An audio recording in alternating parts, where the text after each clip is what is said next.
So let's leave Joe for a minute and talk business. We are introducing Edugaze here, which is a product that improves distance learning through real-time focus and emotion detection.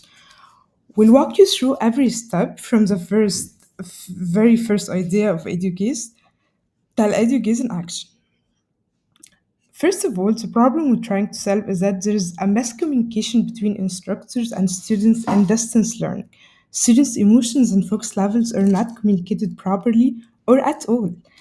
And our solution to this problem is by automating monitoring students' emotions, by using deep learning for real time detection of students' emotions and focus level. So, how is this solution new or innovative? First of all, we're the first product that actually does that and that it's ready to use. And second of all, we are considering students' privacy here. We understand that students are an essential part of the lecture and they should feel safe when using this platform. So we decided to have the emotion detection model on the client side, not on the server side, so that students' images are not leaving their devices and only the reported emotions, which is that are reported back to the instructor, not the video, not the image. And second of all, and the third competitive edge we have is that we have an accessible product. It's just a website. There is no installation required. And finally, it's a product that's developed by us, for us, we're the users. With great products comes greater responsibility. And we acknowledge our responsibilities here. So, our first responsibility is to have students' information private. And in order to do that, we firstly had the machine learning done on the client side, not the server side, so that no image leaves the student's machine. And secondly, all the reported emotions don't have student's ID, which means that there's no possible tracking to which students had which emotion. And second of all, we had a very special product. We're targeting only the lecture. We're not planning to have a learning management system with all the features in the world. We're just solving a very specific problem, which is in the lecture. And our initial target audience is college students. We have a very accessible product. It's a website with no installation required. And we have innovative technical decisions and design, such as microservice architecture in the backend, so continuous integration, continuous deployment pipeline, and using machine. Our technical philosophy is to have a microservice based architecture so that it's easy to build on top of it and it's also very scalable. And second of all, having continuous integration, continuous deployment pipeline, which makes it easy for us as developers to quickly fix bugs and build features in our product. And we're not pushing the whole processing into one place. I'll give you a quick tour of our system, and spoiler alert, it's a very interesting system. First of all, we have our users, whether this the instructor or the students, logging into our front end website using their laptops or their mobile phones or personal computers. Uh, Students have an additional part in the front end component, which is a machine learning model that is installed on the front end, not the server side. This machine learning models take students' information and data through the webcam and it's embedded in the front end. Any call to the backend is done through the API endpoints, and the backend is a microservice based architecture, which we will explain later in details. But for now, we have the API endpoints and the gateway, which redirects each endpoint to the appropriate service. And the service actually talks to the gateway if they need something from another service. And of course, each service has its own instance of a database and it runs on a different container on a separate server. After all the code is done in the back end, we have this continuous integration, continuous deployment pipeline, which means that we build a container for each service, including the databases and also including the gateway. So this leaves us with approximately six endpoints, six cloud containers. And then each container is added to the container registry, and then all the containers are configured and clustered together using Kubernetes engine, so that we end up with the whole dashboard or like the whole. Okay, now let's talk about the machine learning architecture. This is the overall machine learning architecture. The model will run the machine. The models will run on the client side. Um, we will obtain the webcam feed will be passed to a tiny face detector, which will run on the client side, and the detected faces will be passed on to a CNN model, which will also run on the client side. Then the CNN model then will give us the detected emotions. We decided to use the tiny face detector because it is fast and can give us real-time results. Because it uses depth-wise separable convolutions. Regarding the CNN model, this is a snippet of the paper from where we obtained the model that we're currently using.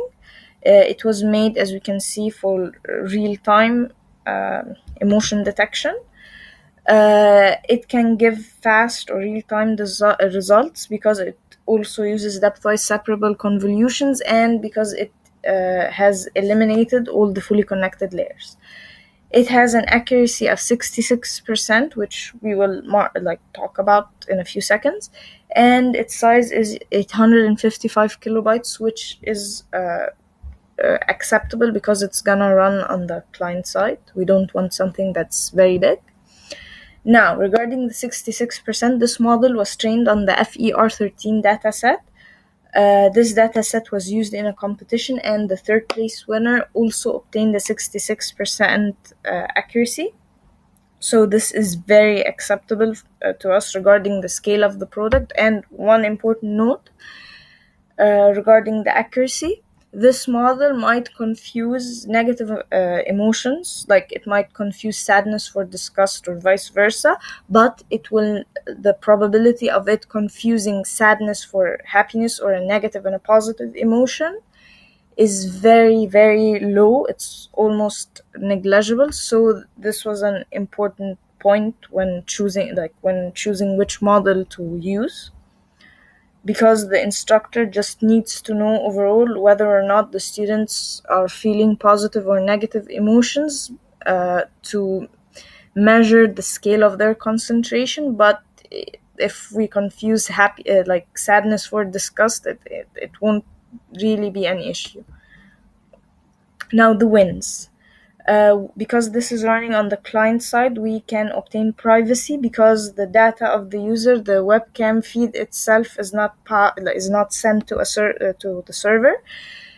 Again, because the models are running on the client side, we have less bandwidth, and as we have discussed, both models are fast.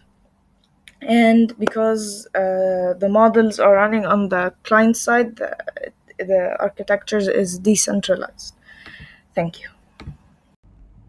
Here is a quick recap of how our front-end architecture works. First, the model is loaded on the browser to detect students' emotions, send them to the emotions analysis microservice in our backend, where emotions are processed, collected, and sent back to the instructor in the form of statistics. This way, the instructor can keep up with the students at a glance of an eye. And here's a list of the technologies we used on the front side.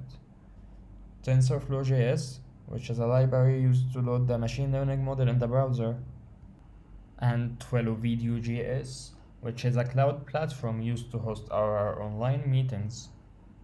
React Query, which is a server state management library used to fetch the data from the backend and display it on the front end. Chakra UI, which is a great UI UX library used to build rapid and fast, great user experiences on the web. And finally, Chart.js, which is used to display the statistics sent back to the instructor in the form of a graph.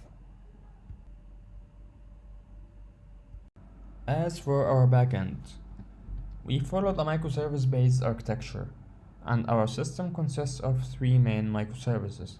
The authentication microservice, which is used to authenticate users, the meetings microservice, which is used to create, manage, and join meetings, and the emotion analysis microservice, which is used to analyze and process students' emotions and send them to the instructor.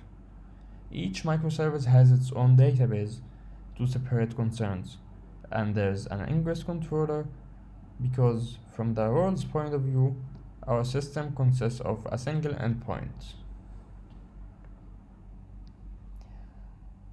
Why did we follow such architecture? It's easily scalable, and it's suitable for the CI/CD concept, and it allowed us for rapid innovation and development. And now, let's go for a round in our continuous integration continuous delivery pipeline. First, developers push code to GitHub, which triggers a build through GitHub Actions. If this build succeeds, it triggers another build on Docker Hub, which pushes the image to the registry, and then calls a webhook on our server on DigitalOcean that deploys everything to Kubernetes. After that, notifications are sent to the Slack channel so we can know that everything is deployed and ready to go. So back to Joe. Looks like it's his lucky day. Joe just goes to a browser, click edugaze.me, and then click try for free. Creating an account is super easy. Just type in your username, your email, your password, and just indicate that you're an instructor, right, Joe?